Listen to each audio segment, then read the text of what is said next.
Mrs. Cruz, ako na po ang mag-aasikaso. Ako natatawag para ma-deliver po lahat on time.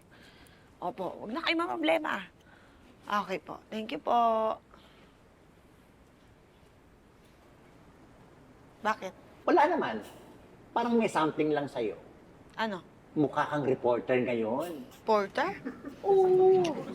Stress Drelon. Tignan mo nga yung eye bag mo.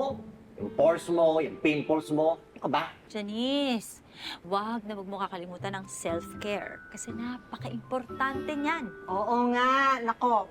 Bumili ka sa akin ito, mga tinitinda kong pang skincare, facial mask, galing Korea. Alam ko lang na ganito kahirap yung ginagawa ni Sir. Sana di ko na lang tanggap tong posisyon na to. Ano ka ba? Kaya nga sa'yo binigay ni Sir yan eh. Kasi naniniwala siya sa'yo. At saka, andito lang naman kami, oh. True. Magsabi ka lang sa amin. Talaga ba? Yes! Yung pinapa-follow po sa yung report sa factory. Isisend ko pala ngayon. Yung meeting sa marketing, okay na. Meeting. Tawag ko na ngayon.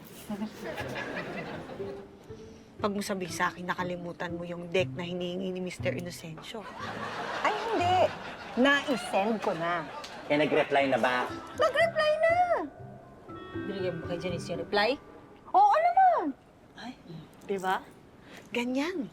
Dapat si Tere, gayahin nyo. Ganyan dapat. Ano sabi? Eh, nagre-request sila ng meeting. Kailan daw? Mamaya na. Ano?